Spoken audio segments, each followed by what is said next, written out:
subscribe official iNews channel. Dan jangan lupa klik tombol notifikasinya. Kita ke informasi selanjutnya, pemirsa. Prostitusi di masa pandemi masih terjadi.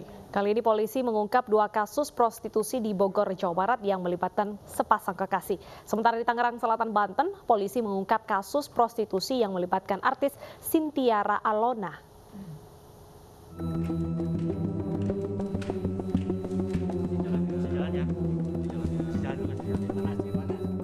Dua pemeran video porno ditangkap penyidik di Treskrim Suspolda Jawa Barat di Cipinang, Kabupaten Bogor, Jawa Barat. Dari hasil pemeriksaan, pelaku berinisial RTM dan PVT yang merupakan pasangan kekasih membuat video dan mengunggahnya di situs porno luar negeri. Dari hasil pemeriksaan polisi, kedua pelaku telah menghasilkan 26 video porno. Salah satunya video yang dibuat di salah satu hotel di Bogor, Jawa Barat.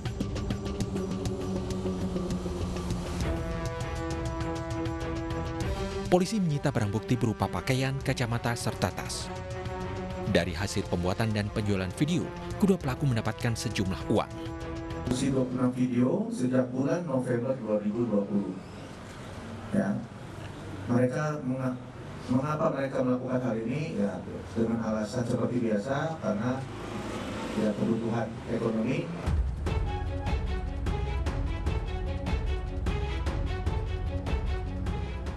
Selain di Bogor, Jawa Barat, kasus prostitusi di masa pandemi juga terjadi di Tangerang Selatan, Banten. Hotel milik artis Sintiara Alona digerebek polisi karena dijadikan tempat prostitusi online. Sintiara Alona membiarkan hotelnya dijadikan tempat maksiat. Karena alasan sepinya pengunjung hotel di masa pandemi COVID-19, polisi menetapkan 3 tersangka, yakni artis Sintiara Alona sebagai pemilik hotel, pengelola hotel, dan muncikari. Di sini dia mengetahui langsung, ya, mengetahui langsung. Ada 2 alat bukti cukup yang sudah kita dapati untuk bisa menetapkan yang bersangkutan sebagai tersangka dan kita lakukan penahanan. Ya. Kejadiannya sekitar tanggal 16 Maret yang lalu di salah satu hotel di Kota Tangerang, namanya Hotel A, Hotel Bintang 2 statusnya. Sebelumnya, polisi menangkap 15 korban dugaan eksploitasi anak di hotel milik artis Sintiara Alona. Ke-15 anak di bawah umur ini terlibat prostitusi online yang dijajakan melalui aplikasi percakapan. Mereka dikenakan tarif Rp400.000 hingga Rp1.000.000. Tim Liputan iNews melaporkan. Dan pemirsa, untuk mengulas fenomena prostitusi di tengah pandemi sudah bergabung bersama kami pengamat sosial Universitas Indonesia Mbak Devi Rahmawati dan juga Kombes Pol Yusri Yunus, Kabid Humas Polda Metro Jaya. Selamat sore Mbak Devi dan Pak Yusri. Selamat sore Mbak Devi. Baik, saya ke Pak Yusri terlebih dahulu. Pak Yusri, selain mengetahui praktik prostitusi di hotelnya, apa saja peran dari Sintiara Alona Pak untuk memuluskan praktek ini? Terima kasih Mbak Desa. Memang bentuk hotel itu adalah milik pribadi daripada saudari CA, ya, CA lah.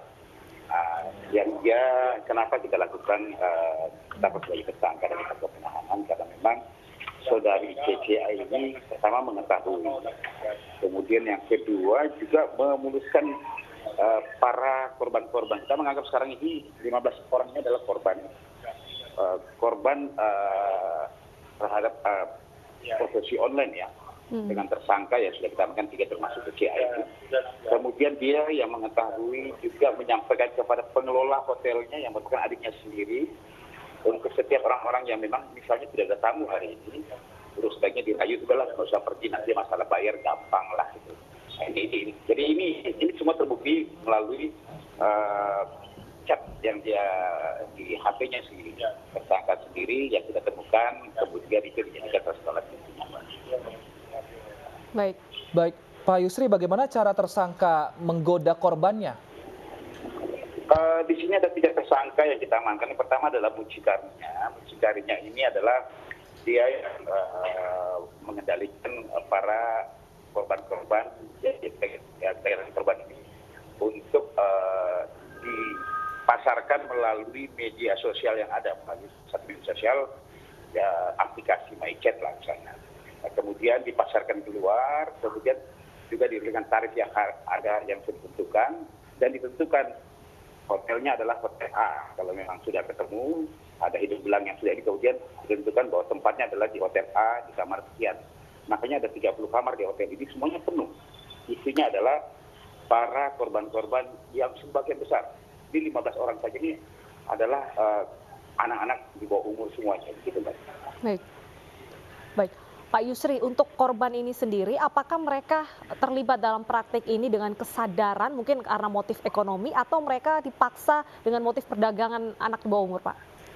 Yang pertama mungkin adalah motif ekonomi ya, Mbak. Setelah kita lakukan ambil keterangan para korban-korban yang lain. Yang kedua, memang ada yang beberapa korban-korban ini yang dipacari oleh para tersangka mucikari. Karena ini baru satu mucikari, kami masih mengejar mucikari yang lainnya. Baik, ini kan tadi korban ada beberapa di bawah umur, Pak. Bagaimana pendampingan polisi terhadap para korban di bawah umur ini? Sampai dengan saat ini seluruh korban 15 orang kita titipkan di P2 TP2A, Mas. Kemudian ada yang di tempat Handayani, kita untuk trauma healing kepada mereka semua, pendampingan trauma healing. Karena saya tahu mereka adalah korban-korban semua. Kemarin kami sudah berkoordinasi dengan stakeholder terkait, dengan TP3, juga dari perlindungan ibu dan anak, semua dari kita termasuk adalah staf kepresidenan di kita kemarin juga sama.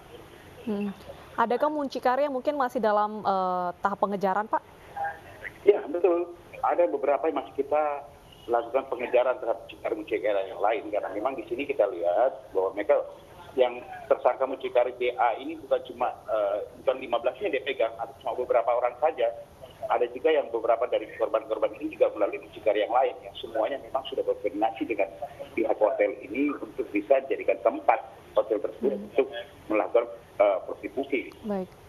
Berarti ada kemungkinan tidak hanya di hotel milik Sintiara saja ya, tapi hotel lain juga mungkin ada praktek serupa. Harapannya memang dari hotel ini kan supaya di masa pandemi kan kita ketahui bahwa memang diakui oleh pemilik hotel dan pengelola hotel bahwa memang agak ini sepi, sehingga memang hotel itu dijadikan tempat dengan cara bagaimanapun mereka merayu juga para mucikari maupun juga korban supaya tetap menginap situ. Bahkan kalau belum ada tamu pun untuk pembayaran itu belum boleh ditunda, dan ditarik satu kamar itu satu hari adalah 250.000. Baik, terima kasih Pak Yusri Yunus, Kabid Humas Polda Metro Jaya telah bergabung bersama kami. Kami nantikan bagaimana penyelidikan dan juga bagaimana pencarian terhadap orang-orang yang masih DPO seperti itu. Kita akan membahasnya lebih lanjut bersama dengan pengamat sosial Mbak Devi Rahmawati. Mbak Devi, belakangan ini ada 2 kasus prostitusi online yang marak di masyarakat dan bahkan lokasi-lokasinya juga sangat dekat dengan tempat tinggal masyarakat. Sebenarnya apa yang membuat tiba-tiba kasus ini menjadi marak dan banyak di masyarakat? Apakah memang sebenarnya selama ini ada namun tidak terekspos, Mbak? Ya, pertama kalau penelitian global dari 5 bahkan 10 tahun lalu sebelum pandemi, teknologi telah mendorong industri gelap bawah tanah seperti prostitusi juga mengambil bagian di area online. Bahkan datanya sekitar 80% sudah melakukan migrasi pindah ke dunia online. Kenapa? Karena dunia online itu menawarkan banyak kemudahan. Pertama, Anda dengan lebih mudah menyembunyikan identitas Anda. Sehingga potensi Anda untuk dilabel, distigma, atau bahkan ditangkap aparat menjadi lebih rendah potensinya. Lalu yang kedua adalah secara hukum juga akan lebih sulit mungkin karena misalnya servernya adalah server di luar negeri. Seperti itu. Jadi ini data-data global yang menunjukkan bahwa bukan hanya di Indonesia, tapi tren ini sudah lama terjadi. Nah ini membuat memang terus terang, membuat aparat tentu saja menjadi lebih sulit untuk bisa menangkap hal tersebut dibandingkan ketika praktek prostitusi dilakukan di jalanan, sebagaimana praktek-praktek tradisional. Lalu terkait motivasi dalam penelitian global misalnya, karena memang sulit sekali mendapatkan penelitian soal hal ini, menunjukkan bahwa motivasinya tidak selalu karena himpitan ekonomi atau kalau di masa lalu memang ada upaya dari sekelompok orang yang melakukan perdagangan orang. Tapi yang menarik dari lalu lintas industri gelap ini di dunia online adalah banyak orang yang kemudian melakukan hal ini tanda kutip dengan sukarela karena kemudahan yang diberikan oleh teknologi tadi. Bahkan kalau penelitian-penelitian di Eropa ditemukan banyak orang yang sebenarnya profesinya bukan sebagai pekerja seks komersial, hanya sesekali waktu kalau dibutuhkan uang atau tambahan tertentu, mereka kemudian melakukan hal tersebut. Nah, ini yang kemudian menjadi tantangan besar karena artinya kalau di masa lalu praktek tradisionalnya adalah orang-orang yang berbisnis di dunia prostitusi tadi biasanya orang-orang yang memang secara serius mendedikasikan dirinya untuk bekerja sebagai pekerja seks komersial misalnya. Tapi di masa online seperti ini, teknologi telah membuat siapapun bisa melakukan hal tersebut. Nah, ini tentu saja menjadi perhatian yang harusnya juga kita pikirkan bagaimana caranya agar ini tidak terus-menerus menjadi dorongan yang bisa dilakukan oleh siapapun. Artinya apa? Pengawasan kearifan lokal di antara kita mengenai kehadiran lingkungan sekitar di mana tadi potensinya bukan hanya dilakukan di hotel-hotel tapi bisa dimanapun. Oleh karenanya kita perlu serius membangun komunikasi sosial di antara sesama warga. Baik, selain tadi karena memang butuh ekonomi, ada juga yang sukarela. Lalu apa yang membuat masyarakat ataupun juga pelaku praktek prostitusi ini dengan sengaja mempertontonkan aktivitas seksual mereka? Apakah ada indikasi lain, Mbak? Kalau bicara mempertontonkan, biasanya itu dalam lagi studi global ya, itu biasanya dalam konteks marketing dan itu dijual biasanya. Nah, artinya bukan berarti kemudian orang bisa mengakses semudah itu. Artinya perlu ada biaya yang dikeluarkan ketika Anda ingin mengakses misalnya keseluruhan konten. Nah, memang konten-konten yang dijadikan promosi itu biasanya hanya diberikan secara singkat gitu ya, sebelum kemudian seseorang atau customer yang berminat itu kemudian ingin menikmati lebih jauh tentang tayangan-tayangan tersebut.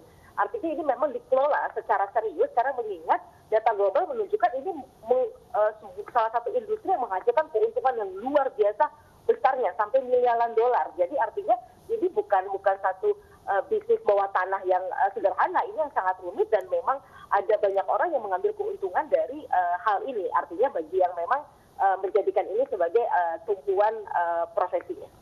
Baik Mbak Devi, banyak yang terlibat dalam prostitusi online ini merupakan anak di bawah umur. Sebenarnya apakah memang norma sosial di masyarakat kita ini tidak kuat sehingga anak di bawah umur pun bisa dengan mudah terlibat dengan prostitusi online ini baik menjadi korban maupun menjadi tersangka?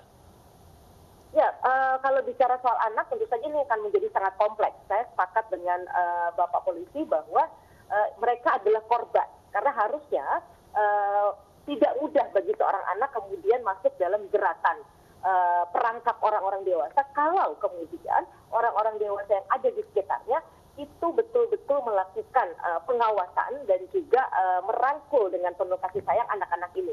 Karena dalam beberapa studi yang bahkan jauh lebih lampau menunjukkan bahwa ada kecenderungan juga orang-orang tua justru artinya orang-orang dewasa di sekitar anak-anak tersebut yang justru malah menjadikan anak-anak ini sebagai umpan untuk kepentingan pribadi orang-orang dewasa. Nah, ini yang tentu saja akan sangat miris karena makanya saya sangat setuju dengan yang disampaikan oleh Pak Polisi, anak-anak ini adalah korban.